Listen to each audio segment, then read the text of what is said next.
여러분, 우리가 살아가는 세상에 참 똑똑한 사람들이 굉장히 많은 것 같습니다. 그래서 가끔은 발명품을 이렇게 만들어내는 사람들, 우리가 쓰기에 굉장히 편한 이런 문명의 이기를 만들어내는 사람들을 생각하고 있으면 도대체 이 사람들은 얼마나 똑똑하길래 이런 거를 다 생각을 했을까 싶을 만큼이나 굉장히 좋은 것들을 많이 아이디어를 가지고 있는 사람들도 있고, 또 가끔씩은 야, 저 사람 진짜 똑똑하다 할 정도로 너무나 다박다식한 그런 사람들을 우리는 매스컴을 통해서 가끔 볼 때가 있습니다. 그러면 괜히 나는 좀 그런가? 이러면서 괜히 소외감을 받기도 할 때가 있습니다.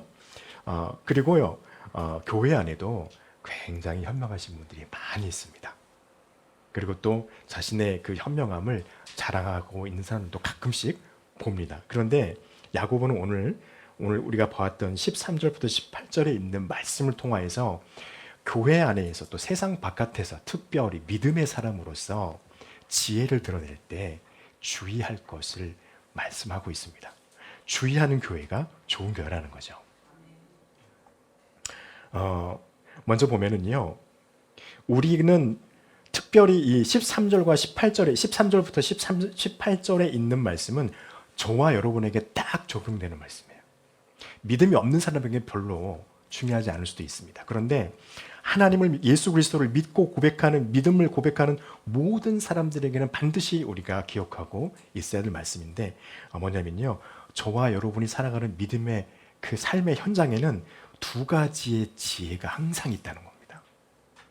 하나는 하늘에서부터 온 지혜가 있고, 하나는 이 땅에서 우리에게 준, 사탄이 우리에게 주고 있는 지혜가 있다는 거예요. 별로 놀랍지 않으신가 봅니다. 저와 여러분의 마음에 사탄이 준 지혜가 있다고요. 근데 그 놈이 그렇게 막 힘을 발휘한다고요. 13절 말씀에 보니까 그렇게 하잖아요. 너희 중에 지혜와 총명이 있는 자가 누구냐? 무슨 말입니까? 우리 안에 지혜와 총명이 있다는 거예요. 그런데요, 여러분, 우리 지혜와 총명을 말하면 어떤 철학적인 사고들, 아니면 좀 이렇게 말을 예쁘게 한다든가, 논리적으로 뭐 이렇게 사고를 한다든가, 아니면 말을 그 사람의 행동이 굉장히 이성적이고 말이 굉장히 이성적인 것을 지혜 내지는 총명이라고 말합니다. 근데 성경은요, 그렇게 말하지 않아요. 성경은 어떻게 말하냐면 그 사람의 그 지혜가 그 사람에게 영향력을 미치는 것을 지혜라고 말합니다. 그래서 가끔씩 우리는 어떤 상황이 있냐면요, 여러분, 그럴 때 가끔씩 있을 거예요. 지나가시다가 어떤 분이, 어떤 어르신이, 아니면 어떤 사람이 어떤 일을, 조금 당혹스러운 일을 만났는데 그 일을 너무 지혜롭게 내지는 너무 부드럽게 잘 처리하는 겁니다. 예를 들어 화를 충분히 낼 수 있는 상황인데도 화를 내지 않고 그 상황을 부드럽게 넘어가는 것을 가끔씩 저는 봅니다. 그러면 나도 저래야 되는데, 야, 진짜 어떻게 저렇게 할 수 있지? 막 이런 생각이 들 때가 있어요. 이게 지혜예요. 이게 총명입니다. 관념 속에 있는 게 아니고, 생각 속에 있는 게 아니고, 말을 예쁘게 하고 이성적으로 하는 것이 지혜가 아니라 바로 이렇게 우리의 삶 속에서 영향력을 발휘해내는, 그것이 지혜인 것입니다. 그래서 잠언 3장 5절에서 6절은 이렇게 말합니다. 너는 마음을 다하여 여호와를 신뢰하고 내 명철을 의지하지 말라. 너는 범사의 그를 인정하라. 그리하면 내 길을 지도하시리라. 우리가 하나님을 인정하게 되면 하나님께서 우리를 이끄실 것이라고 하는 것을 고백하고 있는 것이죠. 우리가 이렇게 하나님을 의지해야 하는 이유는요, 하나님께 지혜가 있기 때문입니다. 그래서 잠언 2장 6절 다시 말해요. 대저 여호와는 지혜를 주시며 지식과 명철을 그 입에서 내심이며 라고 말씀하십니다. 하나님께 우리가 의지할 때요, 하나님의 입으로 나오는 그 지혜가 저와 여러분에게 주어진다는 말씀입니다. 그럼에도 불구하고 우리 마음에는요, 아까도 말했죠, 두 가지 지혜가 공존합니다. 하나는 하나님이 그렇게 주신 지혜, 이것은 믿음을 가지고 있는 사람들에게만 주어지는 지혜예요. 그러니까 이 두 가지 지혜가 존재하는 것은 믿음의 사람들에게만 있는 것이죠. 또 하나는 무엇인가요? 세상에서 우리가 습득하고 얻은 지혜입니다. 우리의 경험으로 수많은 그런 삶의 방식들을 얻어간 것 중에 다가 아니에요. 얻어간 것 중에 우리에게 강력한 영향력을 발휘하는 지혜가 있다는 것이죠. 그런데 이 두 가지 출처는 너무 달라요. 하나는 하나님께로부터 온 것이요. 하나는 사탄이 주는 것입니다. 공교롭게도요.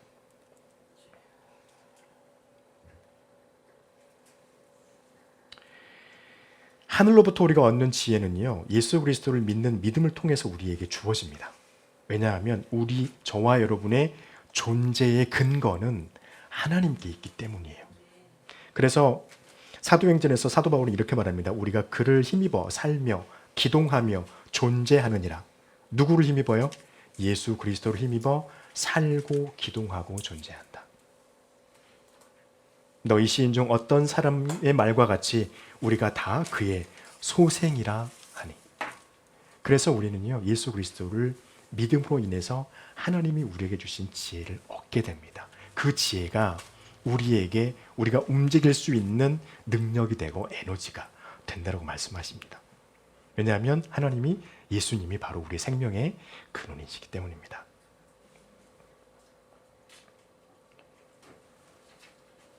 그리고 우리가 이 세상에서 습득한 지혜는요, 오늘 본문 15절에 있는 말씀이에요. 15절에 보면 이렇게 말합니다. 이러한 지혜는 위로부터 내려온 것이 아니요, 어디에서 온 거라고요? 땅 위에 있는 것이요, 정욕의 것이요, 귀신의 것이다 라고 말씀을 하고 있습니다. 이 땅에 속한 지혜의 출처는요, 바로 사탄입니다. 마지막에 뭐라 합니까? 굉장히 충격적이잖아요. 귀신의 것이다. 여러분,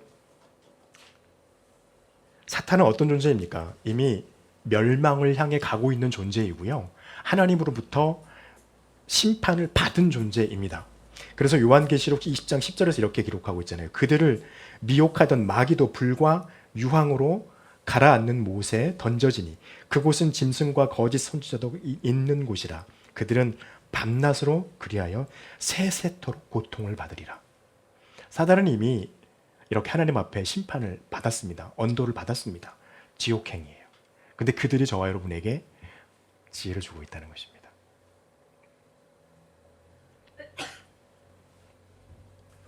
이 말씀은 세상의 임금 사탄이 심판을 받았다는 말씀을 말하고 있고요.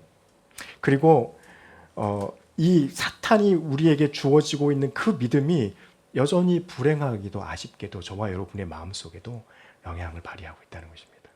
굉장히 씁쓸한 부분이긴 합니다. 그럼에도 불구하고 그래서 사도 바울도 이렇게 고백하잖아요. 우리가 잘 아는 말씀이잖아요. 그러므로 내가 한 법을 깨달았노니 곧 선을 행하기는 원하지만 나에게 악이 함께 있는 것이로다.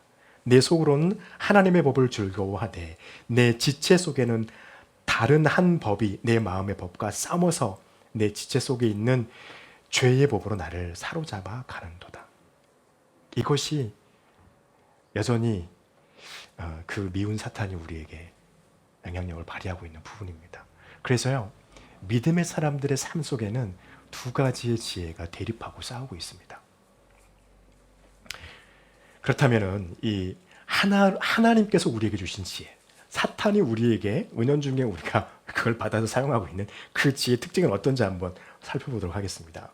하나님께서 우리에게 주신 지혜의 특징은 어떤 것이 있을까요? 오늘 17절의 말씀입니다. 오직 위로부터 난 지혜는 첫째는 뭐예요? 성결하고, 다음에는 화평하고 관용하고 양순하며 긍휼과 선한 열매가 가득하고 편견과 거짓이 없다라고 말씀을 하고 있습니다. 하나님이 우리에게 주시는 지혜의 성격은요, 성결하고 화평하고 관용과 양순과 긍휼과 선한 열매를 맺는 지혜입니다. 성결은 무엇입니까?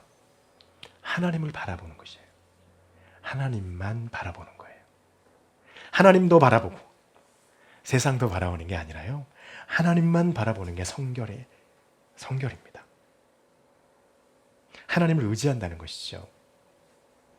하나님만 의지하는 이유는요, 하나님이 우리의 피난처이시오, 우리의 힘이시니 환난 중에 만날 큰 도움이시라 그러므로 땅이 변하든지 산이 흔들려 바다 가운데 빠지든지 바닷물이 솟아나고 뛰놀며 그것이 넘쳐 산이 흔들릴지라도 우리는 두려워하지 아니하리로다.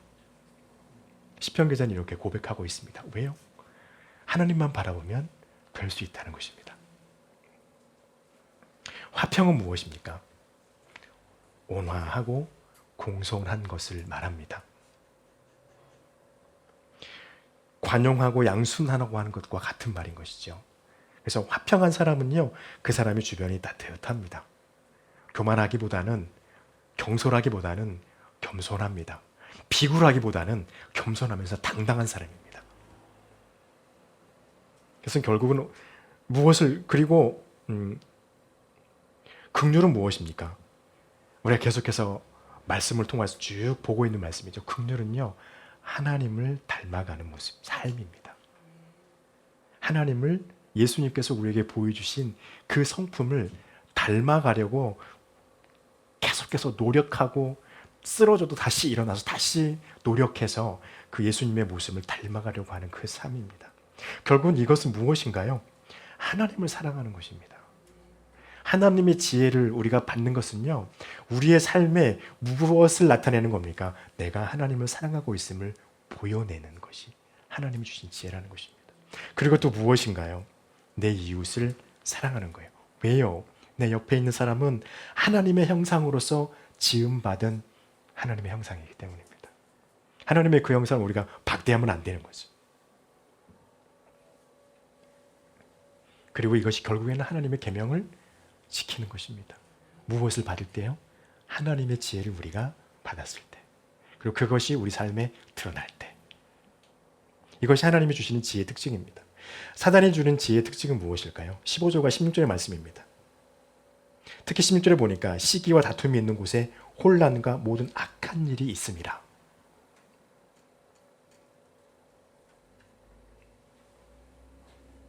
일단은 보고 있으면 하나님으로부터 온 건 아니에요. 그렇죠? 그래서 하나님으로부터 온 건 아닙니다. 이 땅의 것이고 정욕의 것이라고 말하고 있습니다. 특별히 충격적인 것은 귀신의 것이다라고 말합니다. 17절 마지막 절에 보니까 하나님의 것은요, 편견과 거짓이 없는 것이 하나님의 지혜인데, 사탄은 이와 반대인 것입니다. 편견과 거짓이 있고, 그곳에는 무엇이 있습니까? 시기가 있고 다툼이 있다는 것입니다. 하나님이 원하시는 것은요, 시기와 다툼이 아니고 편견과 거짓이 아닌데, 사단이 주는 지혜 속에는요, 시기와 다툼이 있습니다. 그리고 편견이 있고, 그곳에서는 거짓이 난무합니다. 왜입니까? 사단이 주는 그 지혜가 우리 안에서 역사를 하게 되면 일어나는 일 때문입니다. 그래서 주님께서 우리에게 말씀하셨어요. 마태복음 6장 24절에서 한 사람이 두 주인을 섬기지 못할 것이니, 혹은 이를 더 미워하고 혹은 저를 더 사랑하거나 혹은 이를 더 중히 여기고 혹은 저를 더 경히 여기느니라. 너희가 하나님과 재물을 겸하여 섬기지 못하리라 말씀합니다. 여러분, 사단이 주는 그 지혜는요, 하나님과 관계가 없습니다. 특별히 15절에 보면 마지막에 그렇게 말하죠. 정욕의 것이다 라고 말합니다. 여러분, 정욕이라고 하는 의미는요, 하나님의 성령과 아무런 관계가 없다는 말입니다. 그러면 이 지혜가 우리 안에서 강력한 힘을 발휘하게 되면 하나님의 성령이 우리와 함께하지 못하게 되는 거예요. 아니, 하나님은 우리와 함께 하시기를 원하시지만 우리의 생각이, 우리의 감각이, 우리의 의지가 하나님의 성령과 관계를 단절되게 되는 일이 된다는 것입니다. 그래서 어떻게 됩니까? 자기 자신만을 바라기 시작해요. 자기 자신의 것만을 위해서 무엇인가를 하게 됩니다. 그래서 그것을 탐닉하게 됩니다. 그리고 그렇게 하다 보니까 그러한 사람들이 모인 곳에 항상 뭐가 있습니까? 하나님을 반역하는 적개심이 있고요. 또 거기 안에 무엇이 있습니까? 자기 만족만을 성취해 가기 때문에 시기가 있고 질투가 있고 다툼이 일어날 수밖에 없게 돼요.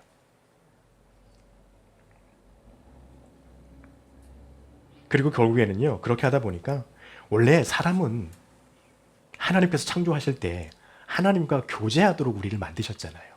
그런데 이 사단이 주는 지혜가 역사에서 자기만 알게 되면 또 하나님을 적대한다고 했으니까요. 하나님을 적대하는 그 지혜가 작동하기 시작하면요, 하나님과 영적인 교제가 끊기게 돼요. 그때는 편하고 좋을지 모르죠. 나중에는요, 영적인 병이 나타나기 시작합니다. 그래서 드러나는 게 어떤 것인가요? 삶의 의미를 찾지 못하고, 또 혼자 있을 때 굉장히 불안해하고 우울하고, 화가 나면 그 화를 절제하지 못하고, 남들에 대해서 신랄한 비판을 그냥 마구막 쏟아내는 그런 일들을 그냥 하게 되는 것입니다. 영적인 병에 걸리는 것이죠. 이것이 사탄이 주는 지혜가 우리 안에서 힘을 발휘할 때 나타나는 일들인 것 같아요. 그러면 교회는요, 어떻게 해야 될까요? 교회는 하나님께로부터 오는 지혜를 얻는 것이 목표가 되어야 됩니다. 그게 목표예요.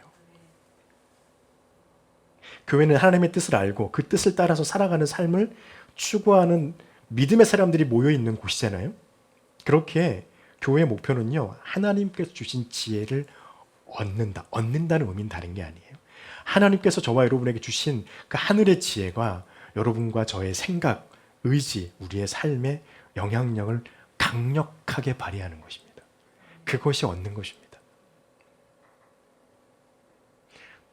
그 특징처럼, 그래서 우리 안에 하나님만 바라보는 성결이 있고, 화평이 있고, 하나님을 사랑하고 사람을 사랑하는 긍휼의 삶으로 살아내려고 노력하고 몸부림치고 그것을 추구하는 것입니다.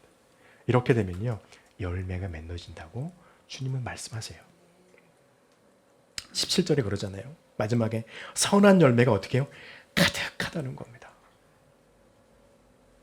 어떻게 하면요? 우리가 주님 안에 있으면, 하나님을 우리가 찾으면, 하나님께 주신 그 지혜를 우리가 얻으면요, 원래 말씀을 통하여서 우리가 하나님 앞에 나와서 예배하는 예배 속에서, 찬양 속에서, 우리의 기도 속에서 하나님의 지혜를 얻고 그 안에 있으면요, 하나님께서 찾으시는 선한 열매가 가득 열리게 된다는 것입니다. 우리가 해서요? 아니에요. 누가 하신다고요? 하나님이 하신다. 우리 할 수 있습니까? 우린 못해요. 왜냐하면 우리 안에서 계속 싸우니까.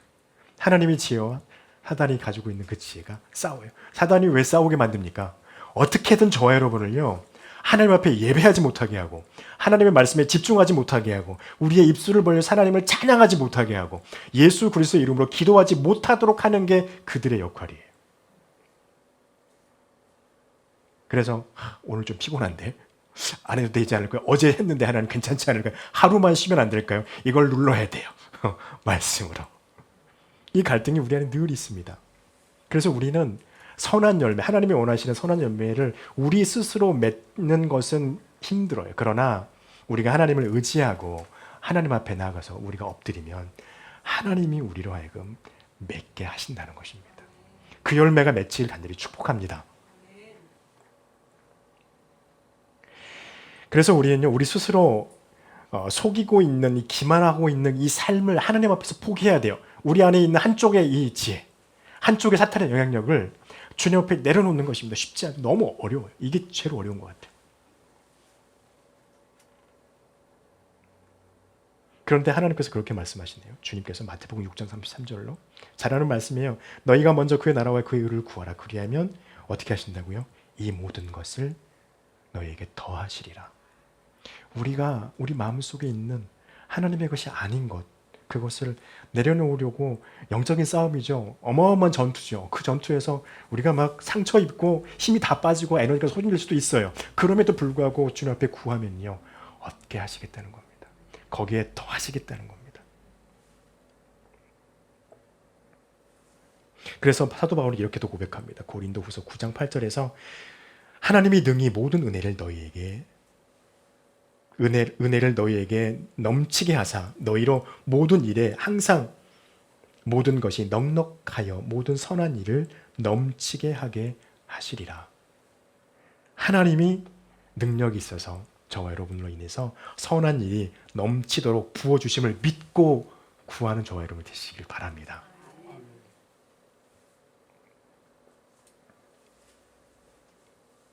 그리고요, 이 말씀을 통하여서 우리가 한 가지 또 봐야 될 건 그것입니다. 여러분의 어깨에는 주님의 피 묻은 십자가가 쥐어져 있습니까? 그 십자가를 여러분 지고 가십니까? 그런데 그 땀과 피로 얼룩진 십자가를 지고 있는 저희가 어떻게 사탄이 하고 있는 거짓과 분열과 시기와 질투를 일삼을 수 있어요. 십자가를 등에 지고 우린 또 그렇게 살아가려고 막 우리의 마음을 막 요동치게 만들어요. 여러분, 이것들을 주님 앞에 내려놓고 그것을 버릴 수 있는 노력하는 저와 여러분 되기를 축복합니다. 그래서 하나님의 죄가 우리 마음에 영향력을 아주 강하게 미치려고 할 때 힘들거든요. 그것도 받아들이는 그 순종하는 마음이 저와 여러분이 있기를 축복합니다. 그래서 하나님께서 분명히 우리의 삶 가운데 의의 열매를 맺게 하실 것을 믿고, 세상이 달콤하거든요. 너무 달콤하잖아요. 그 달콤한 지혜, 사탄이 주는 지혜의 유혹을 떨쳐버리고 하나님 앞에 주시는, 하나님이 주시는 그 하나님의 지혜를 우리가 마음속에 갖고 그 영향력 가운데 진짜 하나님의 사람으로서의 맛을 내고 빛을 비추는 저와 여러분, 그래서 그것이 무엇인지 알고 그것을 믿고 우리 입술로 고백하고 살아내는 지혜가 저와 여러분 가운데 있기를 축복합니다. 기도하겠습니다.